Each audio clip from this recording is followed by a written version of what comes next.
Brought to you bye रजनीगंधा। यूं ही नहीं ताज ताज बन जाता है। शिल्पकारों का हुनर और चुनिंदा संगमरमर ताज को नायाब बनाते हैं। कुछ ऐसे ही चुनिंदा जगहों से बस खास ही चुनकर लाता हूँ। कतरे कतरे को मैं हीरे सा परखता हूँ। यूं ही नहीं मैं रजनीगंधा बन जाता हूँ। हमको आप 6 सीट दे दीजिए। अब ये उनको फैसला करना है। ये नहीं करेंगे तो बिहार की जनता ये देख लेगी कि कौन बीजेपी को कामयाब कराना चाहता है या कौन बीजेपी को रोकना चाहता है। अख्तर ईमान साहब ने यहाँ के लीडर ऑफ अपोजिशन को लेटर लिखा है। मीडिया के जरिए हमने इस बात को कहा है कि एमआईएम पार्टी अलायंस के लिए तैयार है। और फिर अख्तर ईमान साहब ने अपने आखिरी खत में ये भी कहा है कि हमको आप 6 सीट दे दीजिए। अब ये उनको फैसला करना है। ये नहीं करेंगे तो बिहार की जनता ये देख लेगी कि कौन बीजेपी को कामयाब कराना चाहता है या कौन बीजेपी को रोकना चाहता है। तो अब ये फैसला बिहार की आवाम पर है। हम तो अपनी जिम्मेदारी को निभा चुके हैं। कल कोई या हमसे ना कहे कि आपने बातचीत नहीं की, आपने फुला नहीं किया। तो हमने तो अपनी तरफ से पूरी कोशिश की और जनता के सामने, आवाम के सामने हमने इस बात को रख दिया। बिहार में कितने सीटों पर पार्टी चुनाव लड़ेगी? जब लिस्ट जारी होगी तो आपको पता चल जाएगा। तेजस्वी यादव का कहना है कि युवाओं को इस बार रोजगार मिलेगा, सिर्फ उसके पास डिग्री होना चाहिए। उसके पास डिग्री होनी चाहिए, यानी हर सर्टिफिकेट वाले को रोजगार देंगे। पहले ये बता दीजिए कि बिहार में ड्रॉप आउट रेट कितना है स्कूल का। ये बता दीजिए कि कितने लोग ग्रेजुएट होते हैं। इसके ऊपर आप फैसला करिए। डिग्री होना चाहिए तो फिर बहुत सरकारों का रिकॉर्ड भी तो सामने आएगा ना कि उन्होंने कितने स्कूल खुलवाए, कितने कॉलेजेस खुलवाए, कितने काम करवाए। आराम से, हम कहीं नहीं जा रहे हैं। आप बारी बारी आप कहीं नहीं भाग रहे हैं। आराम से बैठे। यहाँ मतलब ये रैली निकालेंगे, उसका नाम इंसाफ भी रखे। यहाँ शेरशाबादी की आबादी 3.5 लाख से ज्यादा है इस लोकसभा में, तो क्या शेरशाबादी को भी टिकट मिलने का कोई संभावना? बिल्कुल इंशाल्लाह जरूर। सर, तेजस्वी यादव ने जो कहा है मीडिया में प्रेस कॉन्फ्रेंस के जरिए कि उन्हें भी हैदराबाद में सीट चाहिए आपसे, तभी वो गठबंधन के लिए तैयार है। अरे भैया, आप तो इंडिया अलायंस का हिस्सा है।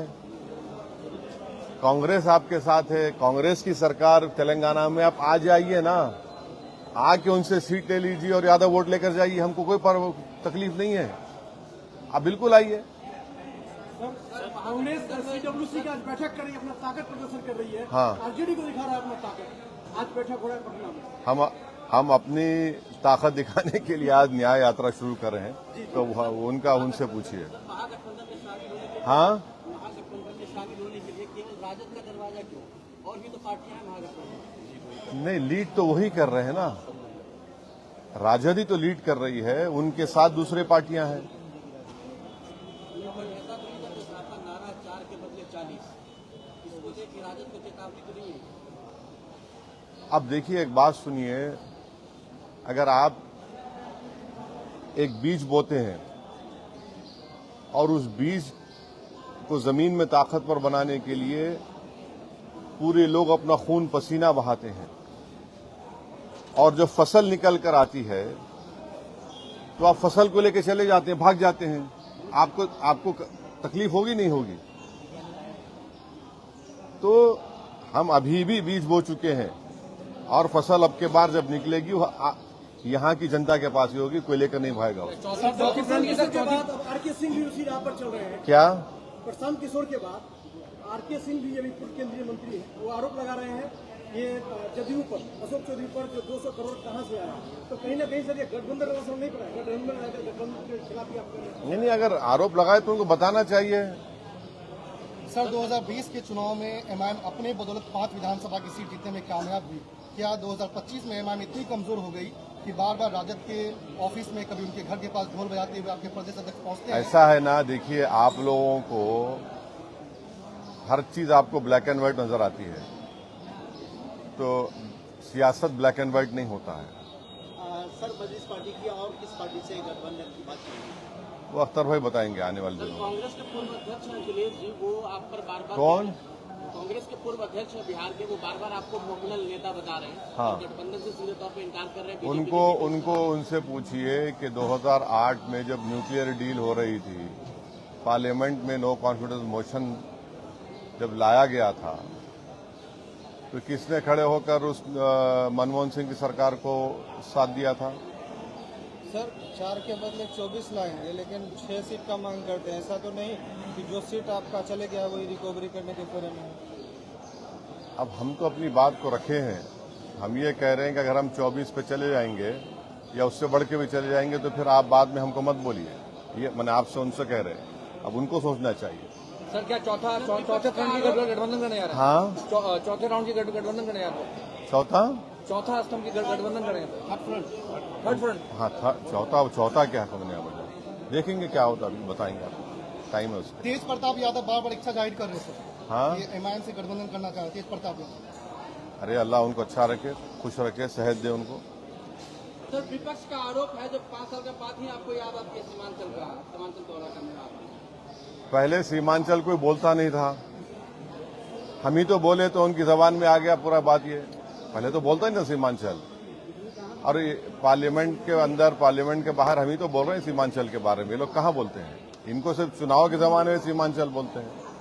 हम तो नहीं गए, हम तो बार बार इसको कहें, 2015 से हम कह रहे हैं कि हम यहाँ पर आए तो हम कभी छोड़कर नहीं जाएंगे, और हमारा कंसिस्टेंट यही पॉलिसी रही है। सर पिछले विधानसभा में ओबीसी मेडिकल कॉलेज का और हॉस्पिटल का भी मतलब यहाँ पे घोषणा कर दी। कोई घोषणा नहीं हुआ था। ये सब ये जो बात लोग कर रहे हैं, हम बोले कोशिश करेंगे, और कोशिश आज भी जारी है, करें, कुछ ना कुछ कर सकते हैं। सवाल ये है कि जो सत्ता में है, 11 साल सत्ता में रहे, उनकी भी तो अखलाकी जिम्मेदारी बनती है। एक परिवार में 2 मुख्यमंत्री बन गए, कोई दूसरे पास एक मुख्यमंत्री 10 साल 12 साल रहे, उन्होंने क्या किया सीमांचल के लिए? सर महिला वोटर एक बहादुरगंज के जो गद्दार विधायक थे, वो अभी एक पोस्टर फेसबुक में एक पोस्ट ये कर रहे हैं जो खुद को पढ़ा लिखा बता रहे हैं, और आपके जो कैंडिडेट है उसको अनपढ़ बता रहे हैं। तो जो तोसीफ आलम साहब वो अनपढ़ बता रहे हैं, जबकि राजद के जो मुख्यमंत्री पद के लिए वो मतलब लड़ रहे हैं, वो खुद 8 पास है, तेजस्वी यादव। क्या कहेंगे? क्या कहना क्या है आपकी? आप जो बात कही थी, मैं क्या कहूँ? सर सीमांचल के बाहर सिर्फ ढाका ही चुनाव लड़ेंगे कि और भी विधानसभा? हाँ, सीमांचल के बाहर ढाका ही चुनाव लड़ेंगे कि और भी विधानसभा चुनाव लड़ेंगे? नहीं, बराबर लड़ेंगे। और कुछ है? जनता एमआईएम को वोट देती है, लेकिन उसके जीते हुए पार्टी दूसरे पार्टी में चले जाते हैं, तो सर कैसे लोग विश्वास करेंगे कि एमआईएम को वोट दे, फिर इस बार नहीं कोई पलट जाएगी दूसरी पार्टी में? नहीं, जिन लोगों ने धोखा दिया उनके साथ जनता नहीं है। जनता ने उनको वोट नहीं दिया था, जनता ने सीमांचल और एमआईएम पार्टी को वोट दिया था। और हमारी पूरी कोशिश होगी कि अब के बार ऐसे लोगों को हम अपना उम्मीदवार कैंडिडेट बनाएंगे जो इंशाअल्लाह पूरा भरोसे पे उतरेंगे। सर आपकी पार्टी के ऊपर लगातार एलिगेशन लग रहा है कि पैसे के बल पे टिकट दिया जाता है। अच्छा, इस बार क्या सर पैसे के बल पे टिकट दिया जाएगा या जमीन से उठा हुआ नेता मिलेगा? पैसे के बल पे तो इल्जाम लगता है चुनाव के जमाने में। क्योंकि सर जो गए 4 गए उन्होंने लगाया। लेकिन अब एक बात सुनिए, एक साहब ने एक क्रिकेटर को ले जाकर दुबई में होटल खोली है, नाम क्या रखा? हैदराबाद बिरयानी दुकान। किससे पैसा लिया वो? आप तो बिरयानी नहीं खाए ना, हम भी नहीं खाए। सर न्याय यात्रा के तहत क्या दबाव की राजनीति होगी? वोटर अधिकार यात्रा जिस तरह निकला राहुल गांधी का, या फिर और? नहीं, यात्रा है, इंसाफ की यात्रा है, उसमें हर मुद्दा हर मसला सामने आएगा। इंसाफ की हुसूल के लिए, इंसाफ के हासिल करने के लिए तो सब बात करेंगे हम। सर जो महिला वोटर है आपको बहुत हाँ, मैं महिला पूछ रहे हैं।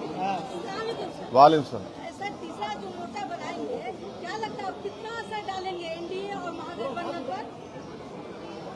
देखिए, ये वक्त बताएगा, मगर हम जहां पर हम चुनाव लड़ेंगे पूरी ताकत के साथ लड़ेंगे इंशाअल्लाह। सर महिला वोटर के तरफ जो है, जो पहले भी आपको वोट पसंद करती है, लेकिन इस वक्त जो है तेजस्वी यादव भी माई बहन योजना ला के खड़ा कर दिया है। इधर सीएम नीतीश कुमार भी जीविका दीदियों को राशि भी दिया है। तो आपके कहीं ना कहीं महिला वोटर पर सिंहमारी सीमांचल में हो रहा है, क्या कहेंगे? कुछ नहीं होगा इंशाअल्लाह। हमारी इज्जतदार माँ और बहनें हमारे साथ थी और इंशाअल्लाह हमेशा हमारे साथ रहेंगी। इसका कोई असर नहीं पड़ने वाला। सर एक बार तेजस्वी को किशनगंज की जमीन से क्या संदेश देना चाहिए? जो संदेश देना था हम बोल चुके आपके सामने।